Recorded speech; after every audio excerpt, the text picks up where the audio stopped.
Build your better breakfast at Subway with the tasty 250 combo, a 16-ounce cup of freshly brewed Seattle's best coffee, and any delicious egg muffin melt. And don't hit the snooze on this deal. Right now, come in before 11 a.m. for a $5 foot-long breakfast sub. Subway, eat fresh.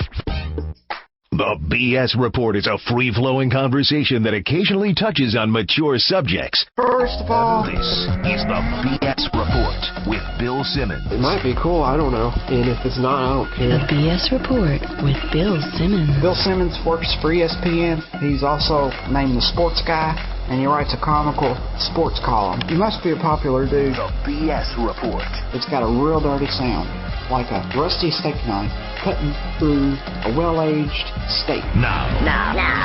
Here's Bill Simmons. Welcome to the BS Report, a sunny but cold day here in Southern California, and also a cold day in Minnesota, where Brad Childress has finally and belatedly been fired. Just one of the topics we're going to be talking about with our old friend from FootballOutsiders.com. He's on the Subway Fresh Take Hotline right now. Aaron Schatz, what's happening? Hey, man, just enjoying a wonderful season with lots of interesting stories. Really fun season. I'm really enjoying it. I love the fact that we still don't have a clear-cut favorite, and we're heading into Thanksgiving weekend, which I can't. Hey, I mean, you've been doing this now for at least 8, 9, 10 years. Can you remember going into Thanksgiving without a favorite? Yeah, Outsiders, we've been doing this for 7 years, and, I've been a fan longer than that. And I'm not sure I can remember. I mean, 2004, we didn't have a clear-cut favorite, but you had 4 teams that were so clearly ahead of the rest of the league. Right. Great gambling year that was. With the Steelers, Colts, Patriots, Eagles. Yeah.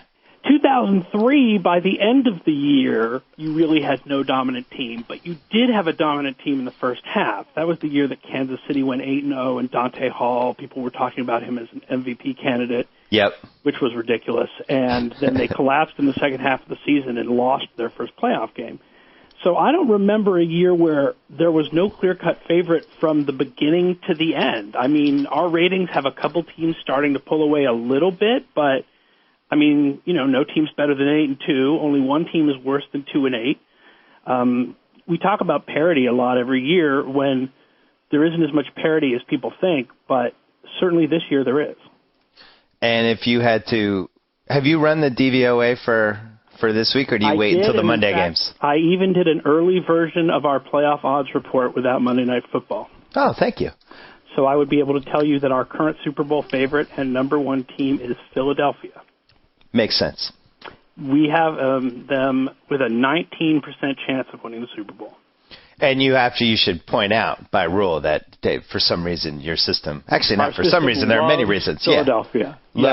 Always loves them, but this year there might actually be a real reason to like them. And last night when they almost lost, Bill Barnwell, managing editor, referred to that as sort of a classic game where it makes Football Outsiders ratings look awful because they play really well but make a couple of dumb moves and lose a game by 3 points. Yeah, that was a typical... It's funny, you can't even blame Andy Reid, really, but yet those are the type of games that seem to happen 3 times a year when he's coaching. No, all of a sudden you get to the third or fourth quarter and Vic's taking sacks and fumbling the ball. Where did this come from? Yeah, and why aren't you up by 30 right now? I'm like you. I watched the whole game. I can't figure out. I couldn't figure out why it was close near the end. We have Pittsburgh also. We have a big gap between Philly and Pittsburgh right now and everyone else. You also had, going into this weekend, you had Tennessee at number 2. And we still have them at number 5. And the reason why is, A, they've played the hardest schedule in the league this year. Well, not the hardest, but one of the hardest. And B, this is a pass rating, and it doesn't say our quarterback is an egotistical maniac who completely flipped out on our coach. Now we're going to start some 6th-round pick from Florida Atlantic. Right. That's not in the rating. You didn't factor in Rusty into the future rankings. Yeah, good old Rusty Venture, new quarterback of the Tennessee Titans. I mean, I don't think they're going to the playoffs. Their defense, though, their special teams are excellent this year, second in our ratings, and their defense is really good. Jason Jones, in particular, a defensive tackle, has really risen this year. He really brings down runners behind the line a lot, plus brings lots of pass pressure. Is a really kind of an underrated defensive player of the year candidate. It's funny that, you guys come up to your conclusions. You come to your conclusions in one way, and I come to mine in another. And yet both of us agree that the Bears shouldn't be doing this. How do you explain what's going on with them? Well, this week's game is hard to explain because I had Miami better than them, and I still have Miami better than them. Actually, I blame you because I picked Miami partly because I looked at your rankings, and I'm like, oh, my God, look at that. No, this went completely against our rankings, and I don't think it was just because Tyler Thigpen was in there. No, they dominated. Miami's defense didn't play that well, and their offense was completely useless. This was definitely a good win for Chicago. But if you look back over the season, they've had some luck. Their win over Dallas was fairly lucky. Their win over Detroit, of course, was ridiculous because it was, the Calvin Johnson catch in the end zone.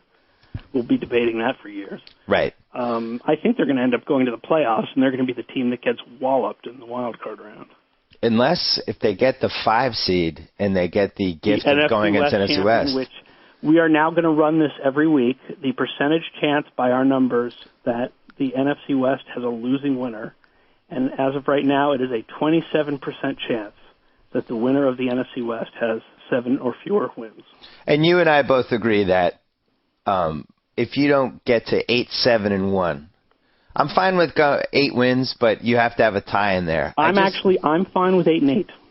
Really? See, I think 500 or under, you can't go to the playoffs. But I think if you're under 500, because if they passed a rule that it was under 500, you can't go to the playoffs, that rule would probably come into play once every 50 years. Right. So it would be worth it in those years. Well, why don't you like 500 and under? Because you have had some 8-8 champions in the NFL in the past, and it doesn't seem like it's blown things up.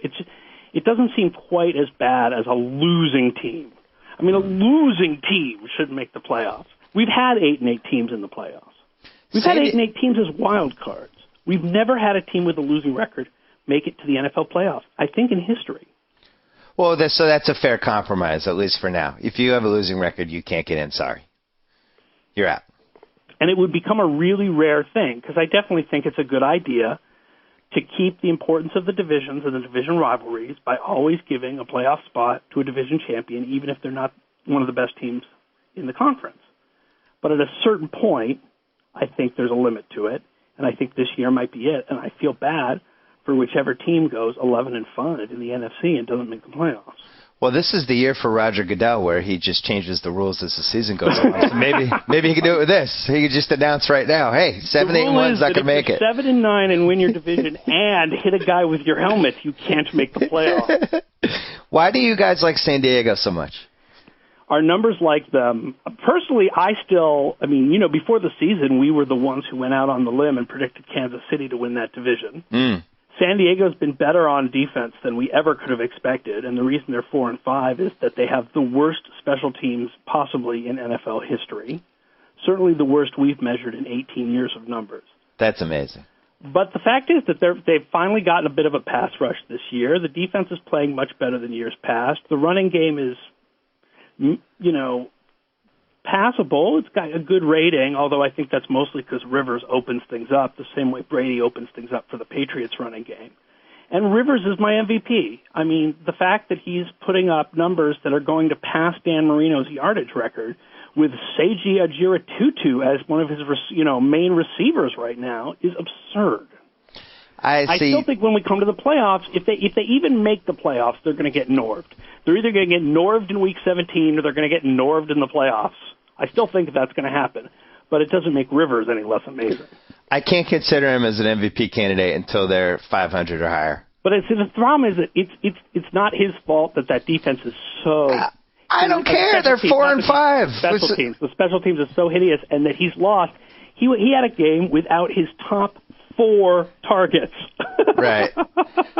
But it's still, they're 4-5. How valuable can you be when you're 4-5? They would be 0-9 without him. Okay. So you're still not a playoff team. Well, if they were in the NFC West, they would be. True. It is one of the weirdest MVP race years that we've had. I personally would give it to Manning because I think that he's done something similar to what Rivers did, where it's Yeah, just been not flux quite every as week. Extreme. Right. Not quite as extreme because Reggie Wayne has been there the whole time. True. But more success than Rivers. Yes. Brady, I get the candidacy on paper, but I do think he was really shaky the first 8 weeks. I don't think he's Brady-like. The last 2 weeks, he definitely had a thing going where he would have a drive or two every game where he was just throwing at guys' feet. Yep. But the last 2 games, he hasn't done that. And he is the number 1 quarterback in the league by our numbers this year. But I think he's only an MVP candidate in that you can't have only 2 or 3 MVP candidates. Is there a non-QB candidate that you would push for? Roddy White, maybe? Roddy White, I think, may be the Offensive Player of the Year non-quarterback division, although I may give that also to Arian Foster. But I think it's all quarterbacks. I think it's Rivers, Vic, Manning, Brady, and Rodgers. That's your MVP candidates. And maybe a little Clay Matthews if Green Bay continues to. A little bit, but I got to tell you, as good as he is and as important he is, I will take a hardcore defensive tackle like a Haloti Ngata over a Clay Matthews. Yeah. He's got the juice right now out of the defensive lineman, right? Yeah, although, like I said, Jason Jones is having a great year, and Barnwell would nominate Jonathan Babineau, who's also having a really good year for Atlanta. Nice. Atlanta, your system hasn't totally enjoyed yet. Any reason? No, we have Atlanta 9th and the Jets 10th, even though they're both 8-2. Yeah. And I mean, the Jets I get, though. Atlanta was one of our really high picks before the season. I mean, I still think they're a pretty good team. We have them in chance to win the Super Bowl right now. We have them 5th, 10% chance. And the reason why is that the NFC teams have a higher chance to win the Super Bowl because the top NFC teams have a much better chance to get there. Because they don't have to go through as many of each other. Well, the AFC teams do. The Atlanta thing's interesting. I talked about this with Lombardi last week because if they can just stay home and they get in round 1, they get the winner of the number 4, number 5 game in their home, and then round 2, and then championship weekend, same thing, they're home. Like them and Kansas City, I think, are the 2 teams that they just seem to transform when they're home. And upcoming, they have the second easiest remaining schedule in the league. So the odds of them getting that number 1 slot are pretty good.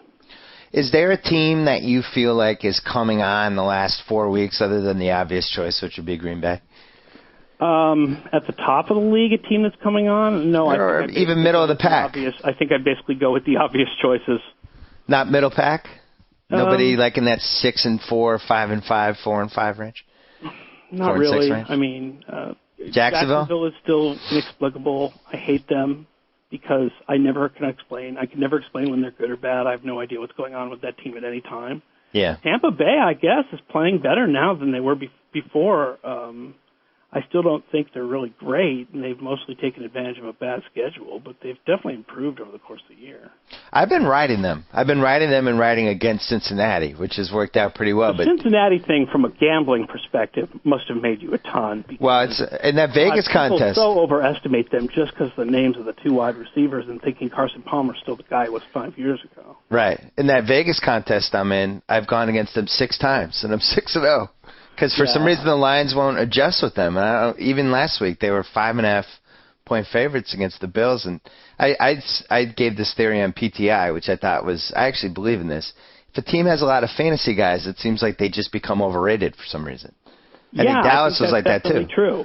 Yeah. I think because people do kind of approach football with a fantasy mindset. I mean, that's one of the things Football Outsiders has fought against. I know that people think, oh, well, you're numbers guys. You must look at everything from the fantasy football perspective. But actually, I think we fought against the idea that just because a team has quality fantasy football players, that they're a quality team.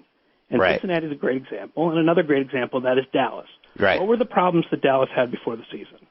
Offensive line and safeties.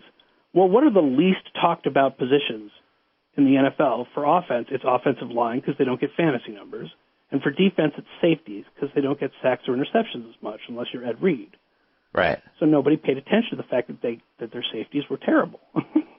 And a team like the Jets must be frustrating for you guys because they really could have lost 4 games this year. I watched those games, and I still don't know how they won the Denver game, and I will never forgive Gary Kubiak for what happened yesterday. I think that it is actually public knowledge that they've been a bit lucky. I mean, Bob Costas gave a little speech last night about how the Jets have been lucky. Yep. And it's not like they're a bad team that's been lucky. One of the advantages of this year of parity is that you can't. It's not like there's 3 teams that are 8-2 and 2 of them are amazing, and the Jets are like, what are they doing here? I mean, the Jets in our ratings are 10th. They've got about the same rating as the Colts, the Falcons, the Chargers. I mean, they're a good team. They're not one of the top 3 teams in the league right now, but they're a good team. It's not like they're a bad team getting lucky. And it would be hypocritical for us as Patriot fans to complain about anybody's good fortune because the 03 and 04 Pats were built on staying close in these games and then making a the 01 Pats even more than that. But right. the last, since week 6, the Jets and Patriots have combined to win 7 games by less than a touchdown. Yeah. And, I can't blame the Jets because Houston played not to win on first down and goal from the 8. And then, for whatever reason, thought it would be a good idea to single cover Braylon Edwards and let him run down the right sideline. Don't understand. I mean, yeah, Houston's defense is hideous. That is such an unbelievably one-sided team. And what's strange is that they have 3 or 4 defensive stars, and one of them's out right now, D'Amico Ryans. Right. But in general, they have, Mario Williams, Brian Cushing, what's his name, Smith, the other defensive end, is pretty good. Yeah. But they can't find defensive tackles, and they can't find a secondary. The other guy who's reasonably okay is Zach Dials. He's the 3rd linebacker. He's the kind of player that when you have superstars like Cushing and Ryans, you plug him into the other spots and you get a good defense. The problem is he's the only guy like that Houston has. Yeah. We're both Patriots fans. Yesterday had a chance to become one of the most devastating random Sundays of the year because the Jets, that game was over. Somehow they won. And then the Patriots game, I'm sitting there with all my buddies. We're driving to go up by 21, and we're having the conversation. If we score a touchdown here, should we pull everybody because we play on Thursday? Do you just play backups, settle for the field goal, and then all of a sudden within a blink of an eye, we're up 3? And I think one of the things that needs to be remembered about the game this week is both Brady and Manning threw the interception that blew the game. The difference is Tywan Hagler didn't hold on to his. Right.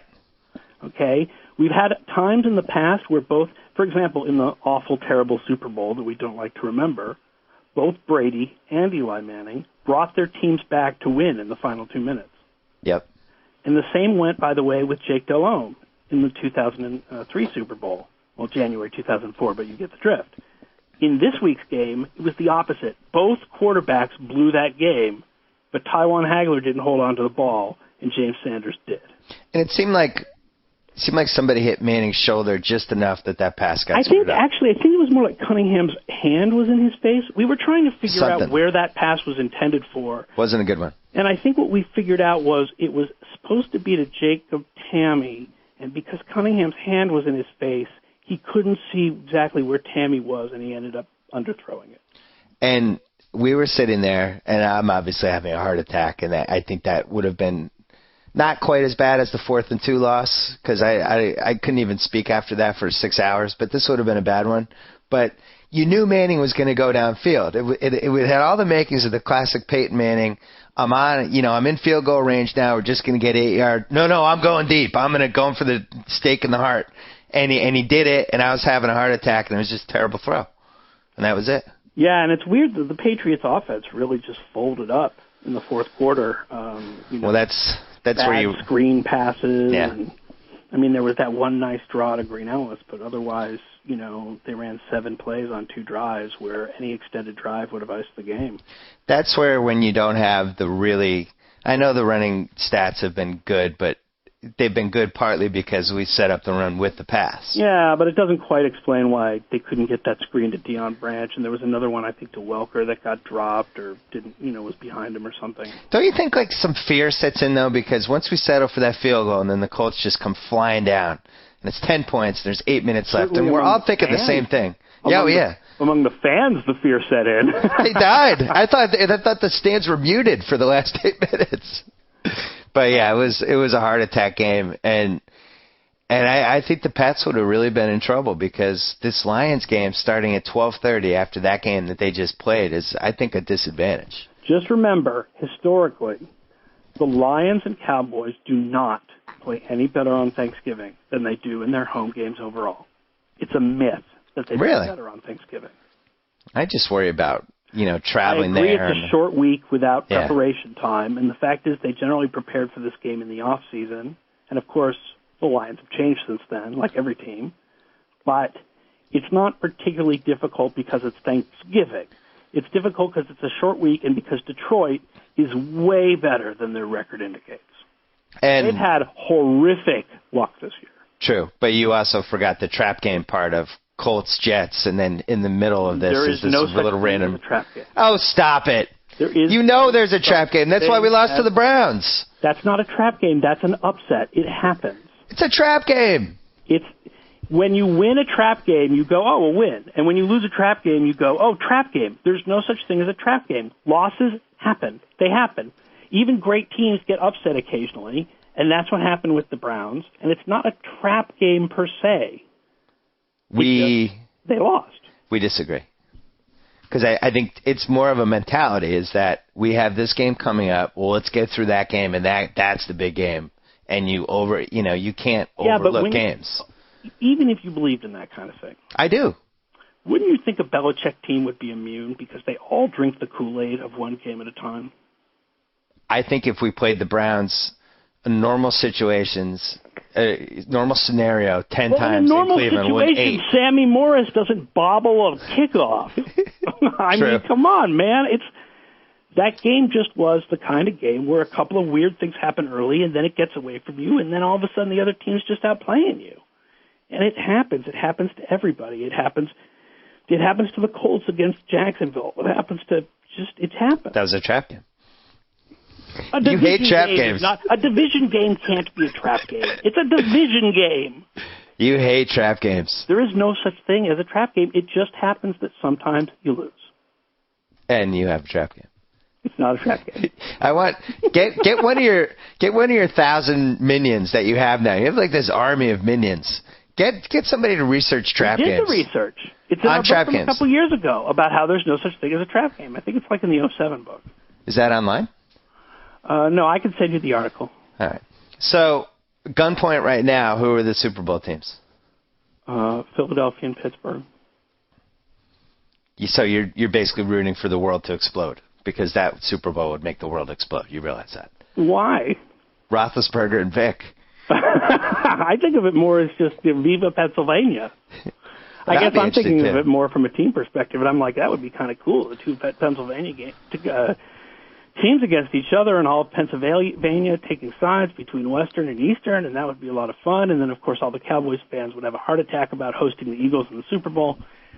But yeah, I mean, Vic and Roethlisberger, there would be a million stories, and don't let Ines Science anywhere near that. But it's true. Lombardi has a theory that younger teams get better as the season goes along because they can practice more. If you have an older team, you can't practice all the time. And he thinks that this Patriots team will just continue to get better month by month because of all the young players. You buy that? I'm not sure. I haven't looked at it. It's feasible. Makes sense. It does make a little bit of sense. There's so many young guys in this team. Was it the best Patriot draft ever? Wait, what'd you say? Best Patriot draft ever? Oh, I don't know about best ever. It seems pretty good. Who would you put against it? I can't think back to the past. Whether we had that one monster one. 70s or whatever. I mean, wasn't there one that gave Law and Malloy and other guys? I mean, or, the McGinnis one had a bunch of guys in it. This one was, it was sorely needed, I could tell you that much. Well, especially because they got quality in later rounds, which they have not been doing in recent years. And the fact is that to get the two good tight ends, the good tight end in the fourth, and then Chris Hansen was a terrible punter. True. I'm not usually a big fan of taking special teams players, but by the time they took Mesco, it was late enough that it was reasonable, and they had a serious problem at the position. So it was a good pick. I mean, going into next year or whatever, if I were San Diego, I'd start thinking about kickers. Right. Or even gunners, or even guys that are specifically gunners to take them in the 5th and 6th rounds because they have such a problem. And the Giants, I think that's the Grim Reaper hanging over their Super Bowl. Yeah, their special teams are awful this year. Yeah. Really, really bad. Not in the San Diego class. The Colts have had a lot of years. The Colts special teams haven't been good in a decade, and they do tend to get around it. So would you say with your system, this is really a good time now because you have an 11-week snapshot of this season. This is a good time now to look at these rankings, and these teams kind of are who they are at this point, right? Yeah, I mean, sometimes you'll have a team that rises or falls late, falls apart, whatever. But, yeah, I mean, we have Philly and Pittsburgh, then a gap. Patriots, Green Bay, Tennessee, although we know that Tennessee is going to fall now. Their quarterback situation's a mess. Yeah. Then a gap. And then it's very gradual. It goes Giants, Baltimore, San Diego, Atlanta, Jets, Indy, Miami, Cleveland, which has played the hardest schedule in the league. Yeah. New Orleans. Gap, Kansas City, and then another gap, Tampa Bay and Houston, and then kind of the rest of the teams are after that. I guess my biggest critique would be New Orleans because I think in the playoffs, that's not a team I would want to play. No, I mean, that's true, but obviously we're only looking at what they've done this season, and the fact is that while they're 7-3, they've done it against the second easiest schedule in the league so far, and they've done it mostly with close wins. Okay. So who do you think out of the New England, Jets, Pittsburgh, Baltimore, I guess you can throw out Indy now because they're 2 behind, who comes out of that with the number 1 seed based on schedule and stuff like that? Well, I will say this. Based on our stats, we have New England with a 47% chance in this playoff odds of having the top seed. Oof. And we have the Jets as the second most likely top seed at 25%. So that's schedule-based, I'm guessing. That's based on the schedule and how good their rating is so far and what their record is. And the fact is those two teams are a game ahead of Pittsburgh and Baltimore. But even though the Patriots really beat up Baltimore in that last game, I do think Pittsburgh. I do think Pittsburgh is a more well-rounded team. And in a rematch, I think I would favor Pittsburgh, although if things work out like this, the rematch would be in Foxborough and then probably would favor the Patriots. Right.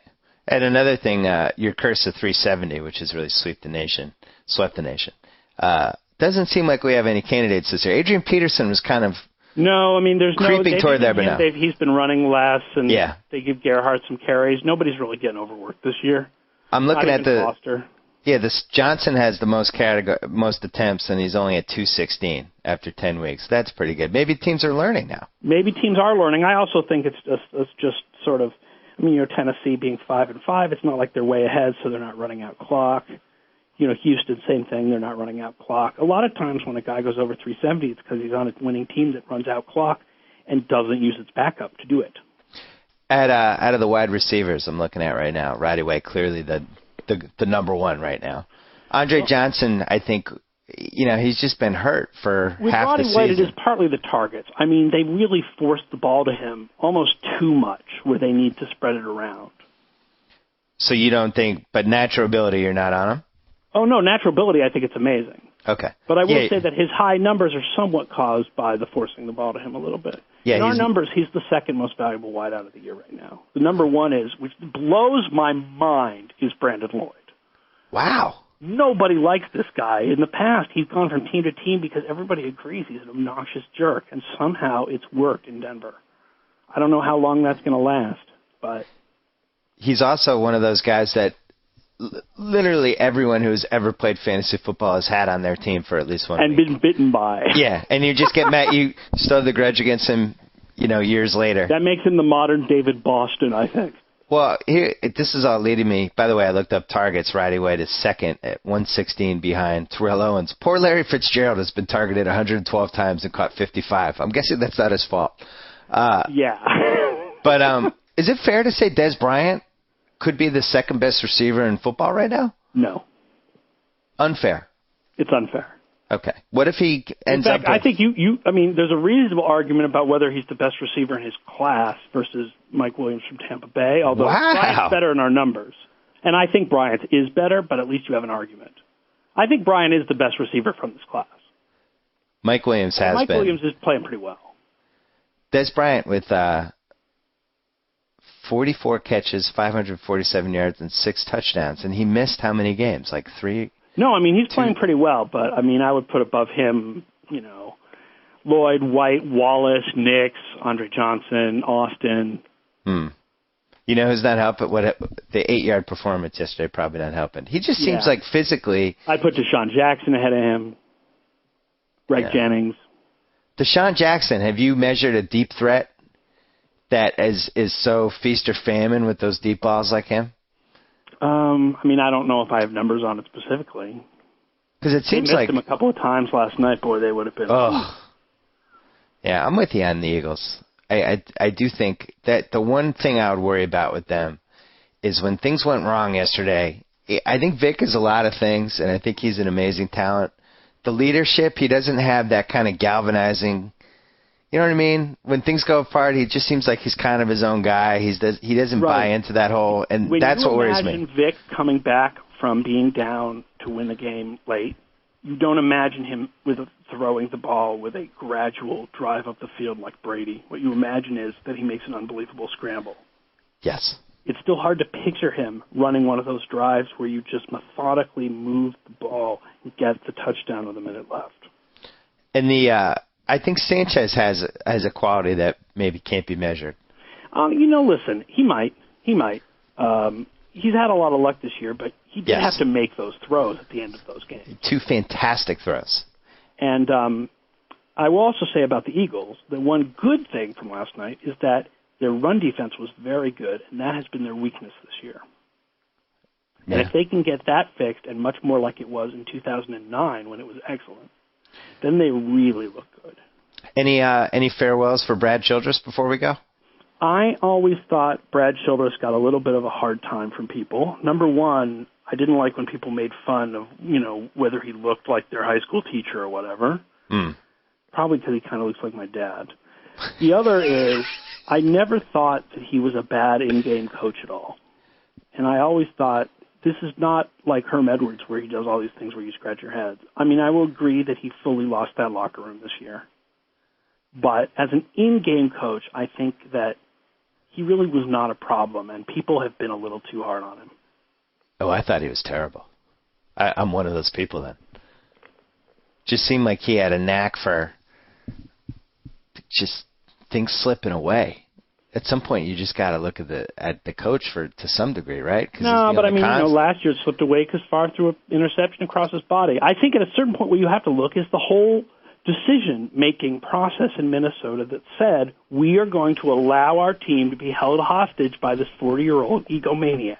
Right. Their big mistake, I think, was just not getting away from him this summer and just ride it out with Tavares. In a way, this is like Green Bay's last laugh, because this is why Green Bay moved on, because they didn't want to have to go through this every year. And the Favre thing has the good side, like what happened last year, and the bad side, like what happened this year. And the fact that this dude walked in with like 5 days before the season and no practice with his receivers and option routes and everything, where clearly the timing was completely off at the beginning of the year, and he's never recovered from it, at a certain point, you can't let a guy be a diva. Wow. As you were talking, I was looking at this. Calvin Johnson's quietly having a monster year when you factor in the 10 touchdowns that he had that didn't count. He makes some amazing physical plays, doesn't he? He's my number 2, because he should have 20 touchdowns. He has 10, and I saw like 4 others that should have been and got called off. He makes some amazing physical plays. A little scared of him against the Pats. You have a pretty good all-Johnson crew. You have Chris Johnson at running back, Calvin and Andre have Steve Johnson in the slot for Buffalo's having a really good year. That's a good point. We'll get Eric Johnson to break up with Jessica Simpson and come back and play tight end for us. Yeah. And they're getting married now. We'd have to talk about the engagement. Married now. I can't believe Jessica Simpson is marrying, which is weird, a football player or a Yale football player? I think Steve Johnson is the fantasy waiver wire MVP for 2010. No, Michael Vick is the waiver wire MVP. Are you joking? Oh, you don't think he was drafted? He got drafted in my league, I think. Oh, in my leagues he wasn't. Oh. Yeah, you're right. I guess if it was not that deep of a league. In most leagues, I don't think he was drafted. He's the waiver wire MVP. So Vic and then Steve Johnson, and who's the running back? Well, it's not Arian, because by the time drafts came around, I think people realized that Arian was playing really well. Brandon Jackson's numbers don't really... Probably Peyton Hillis. Yeah. Let's give it to him. All right. Aaron Schatz, FootballOutsiders.com. We look forward to your revised DVOA rankings as well as the playoff. Look forward to an interesting playoffs where there won't be any favorites. Yeah, we'll talk to you in a couple weeks. Take care. You got it, man. All right. Brad Childress was fired today, and nobody was more excited than the best man in my wedding, my buddy Geoff. Diehard Viking fan, traumatized by the team. Traumatized by Brad Childress. Traumatized by Brad Favre. Traumatized by Brad Favre's cell phone dong photos. Just traumatized in general, so we're calling him right now. Hello. Hey.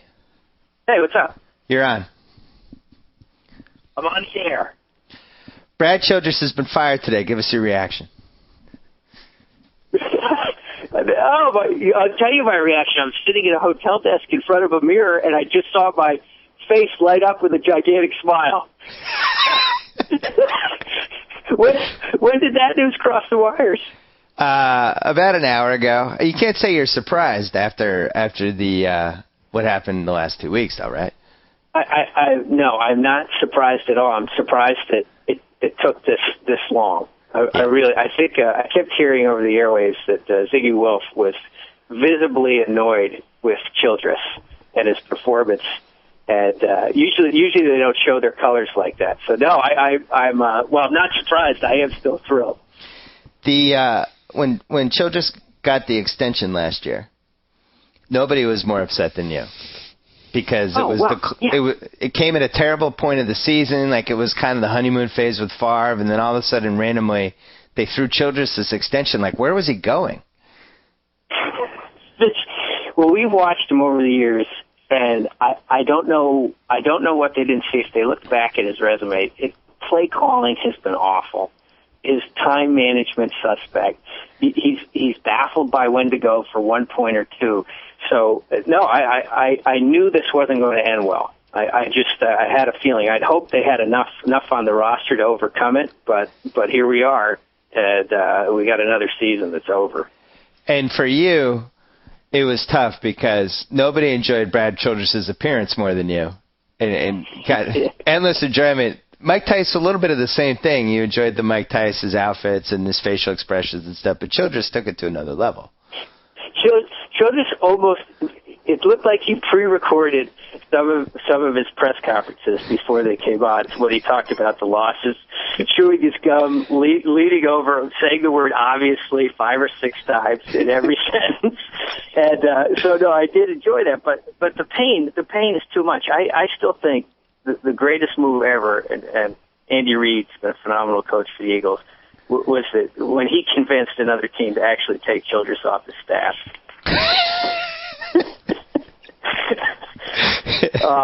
Hey, did they announce the new coach? Is it Leslie Frazier? Yeah, I think he's going to be the interim. And, you know, the sad thing is I think you might have been able to save the season had you fired Childress a couple weeks ago.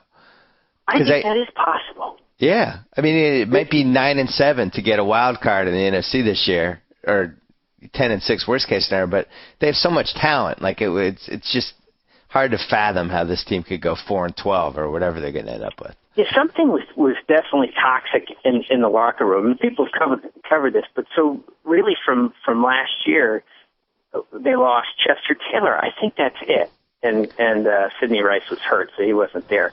So how do you take that same team that really beat New Orleans, and that's a Vikings fan opinion, and come back with it?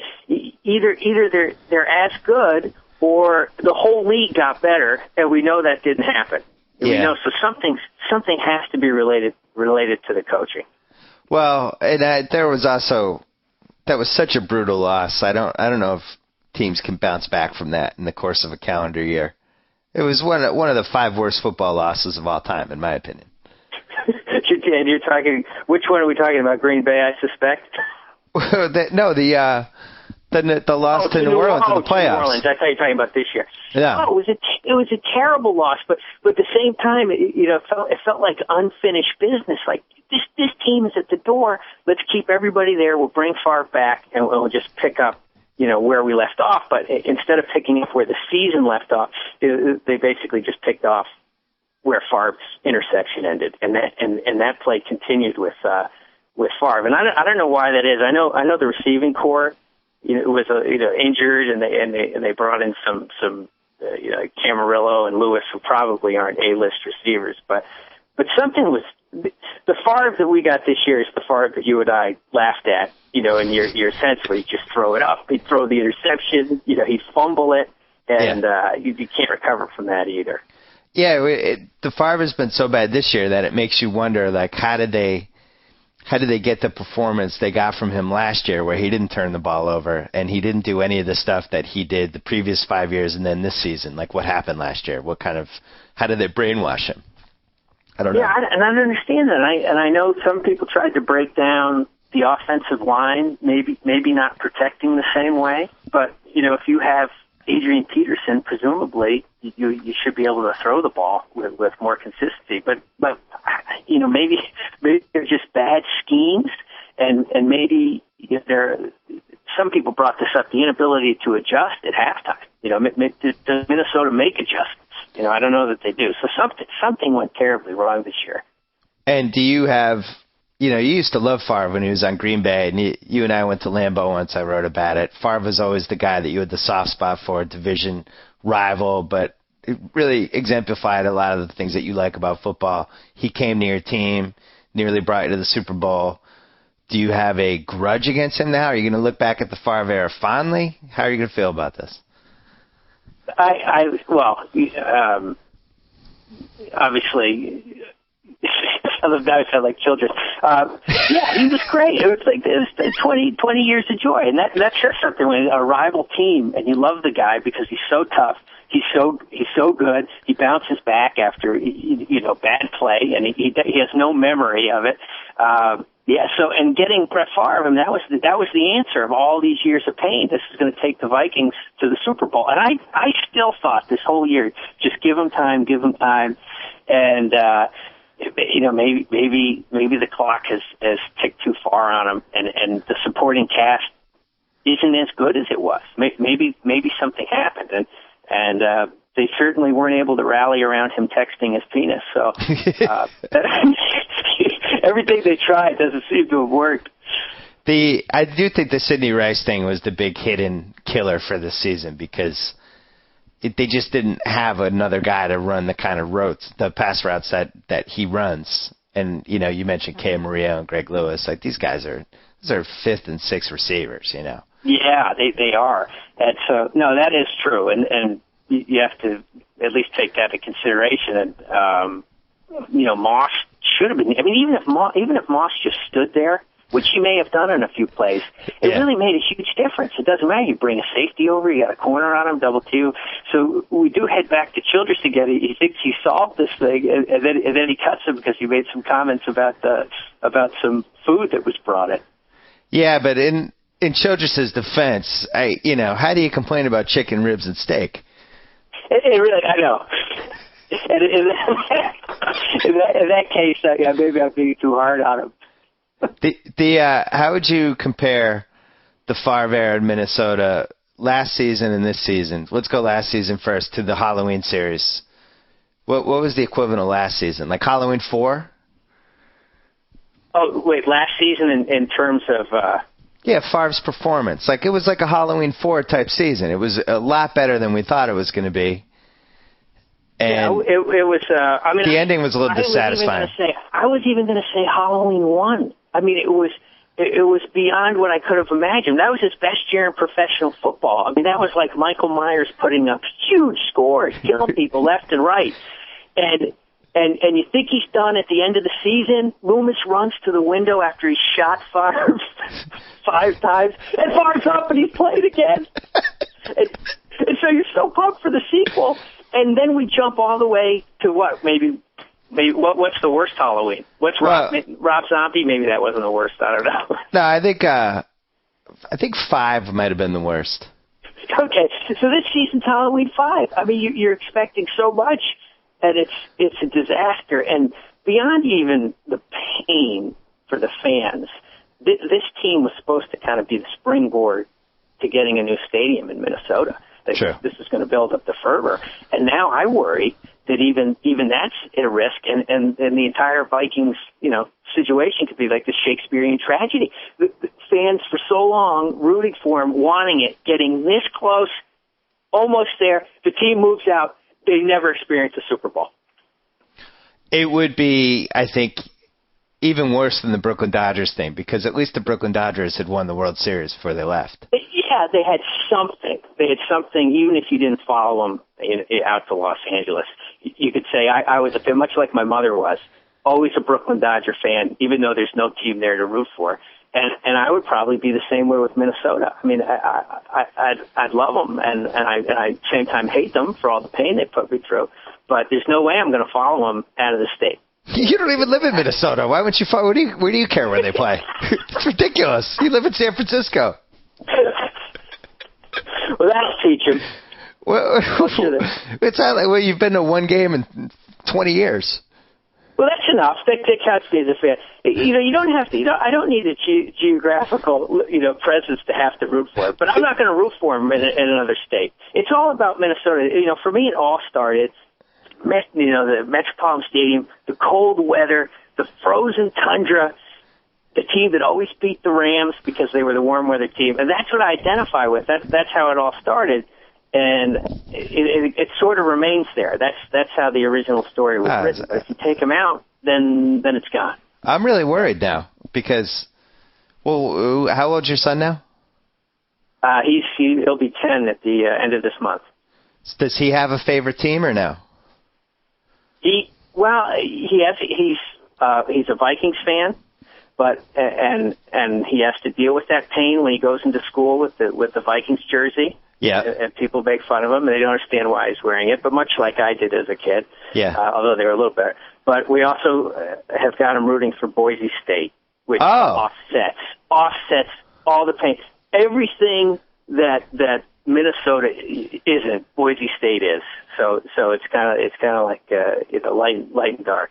All right. I just wanted to make sure he wasn't maybe going to go toward the Niners, because that would have been tough for me to accept. No, he's effectively brainwashed. He's on the bandwagon. I feel like I did the parental duty to let him live a life of misery. All right, good, because even though the Darren Nelson game was like 21 years ago, I don't think that's acceptable for him to. I could still see the whole play. Did we watch that together? Yeah, we did. Oh God. So I still would have. I'd like to experience that one more time, just having the hope than to be where it is now, because this stinks. Well, you know what though, we thought the Darren Nelson game was going to be the nadir, but that 2010 NFC Championship game, I don't think that'll never get worse than that. Right, because that was closer to the win. They had it. They were right there. You dominated the game. You could not have dominated the game anymore. You knocked the hell out of Breeze. You had the game. You were in field goal. I don't see any scenario where that gets worse, because to lose the game to get to the Super Bowl is almost worse than losing the Super Bowl. It is, and then have New Orleans go on and beat Indianapolis. Yeah, because I think you would have beaten Indy. Oh, I think they definitely would have hung with Indy, last year's team, of course. But you have to wonder, as a fan, if you're a Vikings fan, is the NFC Championship game near win as good as we're going to get, and certainly it's as good as we're going to get anytime soon. After the season, I don't know what happens. I was watching the NFL Greatest, the Countdown 100 show, and Tarkenton was 91. And that was great. Was he selling something, or was he talking about football? he was selling stuff as they were talking about his career. But he was two things. He was scrambling around, and I was thinking, I almost don't think he could have a career now, because some of the scrambles that he did, guys would just throw him to the ground now. He did that thing where he would running one way, and then he'd do the little pivot the other way, and some clumsy lineman would go flying past him. But now the guy would just grab him. Yeah. But the thing that he said was interesting was he just feels like his career, was just a failure because he was there 3 times and they didn't get it done. And that's all he thinks about. So that was interesting. I think it is. And so even he feels it. But I bet you this, he'd still would rather have gone there and lost than been on this team, Yeah, sure. So I don't know. I don't know how they regroup. Again, they've got, I think last year, 6 or 7 Pro Bowlers on this team, and if you go up and down that roster, and you say, well, this is what they have to do. You don't see a lot of positions where where there's a massive problem. So it's perplexing. Yeah. The only thing I think the major difference, other than how bad Favre's been, is I don't know what happened to Jared Allen this year, and I know people have wondered about it, but when you watch him, he doesn't seem the same. You think he's lost a step, and maybe that's all it takes to get shut down. He's not. He doesn't control, possessions or he would have these games, and when he was going and last year and the year before, like where you just remembered he was on the field all the time. Either he was sacking the guy, or he was almost sacking him, or they were double teaming him, but you were always aware of him. And right. This year, I'm not aware of him when I watch them. You're right. He's disappeared, and then on the other side, Ray Edwards has also been a non-factor. And I think both of the Williams, Wall, I mean, they're getting older. Yeah. I don't know how old Pat is, but there's just a limit. So already, you're thinking about rebuilding, and without a Belichick or an Andy Reid coach to help with those decisions, we got some big problems. It's pretty depressing. Well, at least LA is not building a new football stadium. Oh wait, that's happening too. Oh, that's you.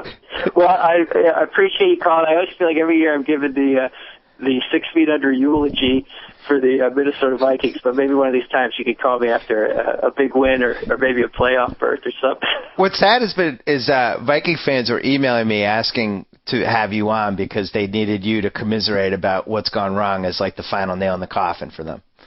Well, the final level of just putting it down. Bill Clinton would say, "I'll feel your pain," but at the same time, and I think some Viking fans will agree, there was somewhat of a mercy killing that took place this past Sunday because there's almost a euthanasia that happened, and so in some ways I think there's relief. And now you need Favre to step down. You need the Leslie Frazier. You need Tavares to scramble around and get people a little bit excited for the last month and the last month, and then just to crush them again. But you don't want him to do too well that you won't sign another quarterback in the off season. Well, yeah, I mean, hopefully there's a Sage Rosenthal out there. Or oh God. Now I'm depressed. I'm just going to go and sit in my car for an hour and think about your pain. Again, I'm sorry about the call. Geoff, talk to you soon. All right, T-Bo. So I get to sign off. Whoa! Thank you for downloading the BS Report with Bill Simmons. Too much fun. Check out more podcasts at the iTunes Music Store or at PodCenter at ESPNRadio.com. Peace out.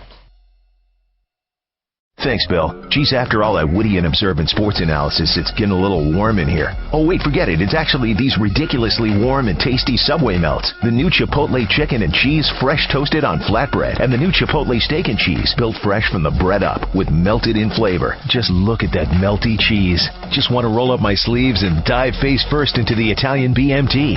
The biggest, meatiest, tastiest. And melted till the cheese bubbles in meltlicious glory. Subway melts. Melted goodness made irresistibly delicious. Subway, eat fresh.